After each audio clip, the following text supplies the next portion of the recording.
Nyamuk telah menghisap darah dan menjadi pengganggu setidaknya selama 46 juta tahun. Memahami di mana mereka berkembang biak, mengapa mereka menggigit, dan apa yang membuat mereka tertarik, dapat membantu kita melindungi keluarga kita dari makhluk-makhluk mengerikan ini. Mereka mungkin terlihat biasa, kecil dan tidak menakutkan. Namun, jika kita melihatnya melalui mikroskop atau alat pembesar lainnya, barulah kita bisa melihat bentuk asli hewan satu ini.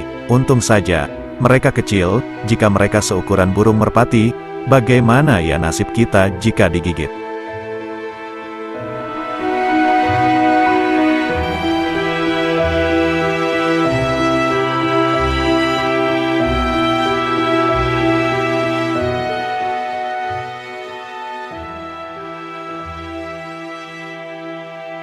Nyamuk atau mosquito adalah hewan kecil yang dapat kita temukan di mana-mana. Mereka salah satu makhluk yang menguasai bumi ini.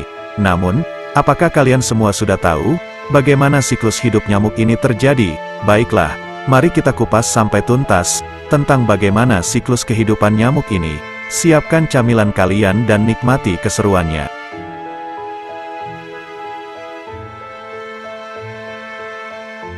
Nyamuk berasal dari famili Culicidae, adalah salah satu dari sekitar 3.500 spesies serangga familiar dalam ordo lalat dan Diptera. Karena kebiasaan betinanya yang suka menghisap darah, nyamuk diketahui banyak menularkan penyakit serius, seperti demam kuning, demam Zika, malaria, filariasis, dan demam berdarah.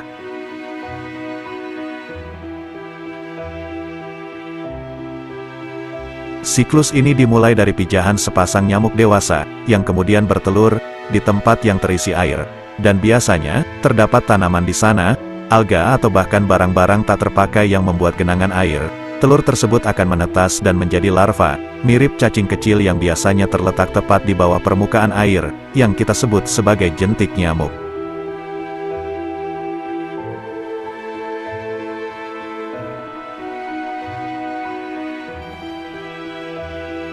Mereka bernapas melalui tabung di ujung ekor tubuhnya, dan memakan organisme mikroskopis, seperti bakteri. Dengan demikian sebagian besar jentik nyamuk memerlukan air yang mengandung bahan organik, seperti dedaunan atau kotoran, untuk dijadikan makanan bagi mikroorganisme ini, yang nantinya akan dikonsumsi oleh jentik nyamuk yang sedang berkembang, sebagai makanan cepat saji.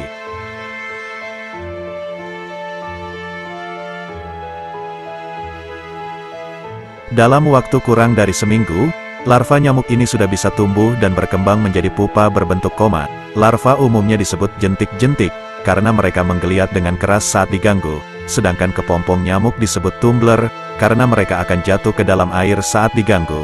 Meskipun jentik dan kepompong nyamuk bernapas melalui alat seperti sipon, tahap kepompong tidak perlu makan. Biasanya dalam waktu 3 hari, pupa atau kepompong ini akan berubah menjadi nyamuk dewasa.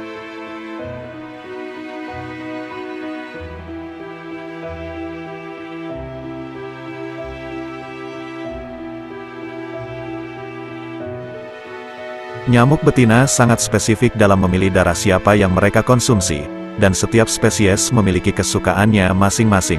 Berbagai petunjuk memungkinkan nyamuk membidik manusia dan hewan lain yang ingin mereka gigit. Mereka dapat mendeteksi karbon dioksida yang dihembuskan oleh mangsanya dalam jarak beberapa meter.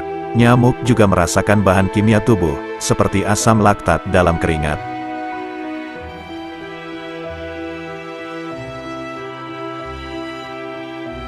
Beberapa orang lebih menarik bagi nyamuk dibandingkan yang lain. Semisal ada 2 orang yang tidur di kamar yang dipenuhi nyamuk, mungkin salah satunya terbangun dengan puluhan gigitan di tubuhnya, sedangkan orang yang tidur di sebelahnya mungkin tidak digigit sama sekali.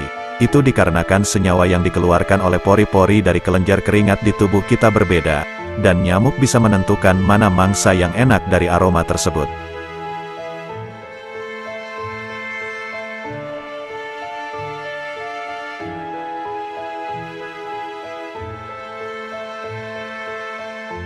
Nyamuk bisa terbang dengan jarak cukup jauh, sekitar lebih dari 20 mil dari sumber air yang menghasilkannya.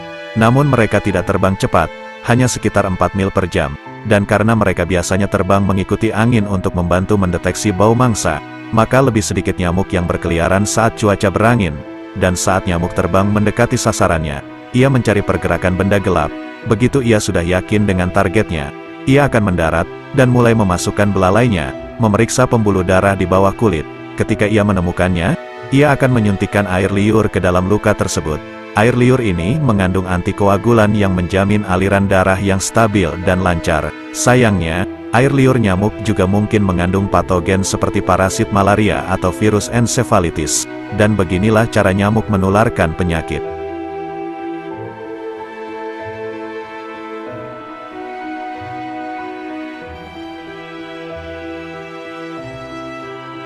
Ada 3 tipe nyamuk yang berbahaya, yang menularkan berbagai penyakit yang serius bahkan kematian jika tidak dilakukan penanganan yang lebih cepat. Yang pertama adalah nyamuk Aedes aegypti.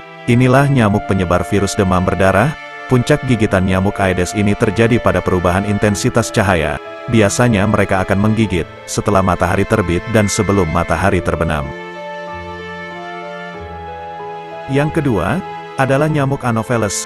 Nyamuk ini bertanggung jawab menularkan virus penyakit malaria. Dan yang ketiga adalah nyamuk Culex. Nyamuk ini merupakan vektor utama penyebaran virus penyakit Japanese B atau encephalitis. Terdapat lebih dari 3.000 spesies nyamuk yang dapat ditemukan di hampir setiap belahan dunia. Namun tidak semua nyamuk menganggap Anda sebagai camilan yang enak. Meskipun nyamuk jantan dan betina memakan nektar dan getah tanaman, hanya nyamuk betina yang menggigit karena mereka membutuhkan protein dari darah untuk menghasilkan telurnya. Setelah menikmati makanan berdarahnya, nyamuk betina tertarik ke tempat gelap untuk bersembunyi dan mencerna makanannya, dan beberapa nyamuk betina dapat meminum darah seukuran berat tubuhnya saat makan.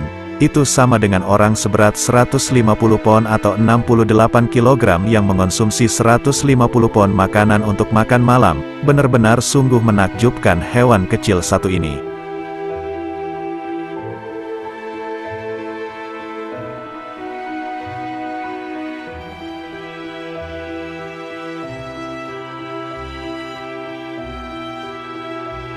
Itulah tadi, sedikit informasi tentang hewan kecil yang bernama nyamuk ini.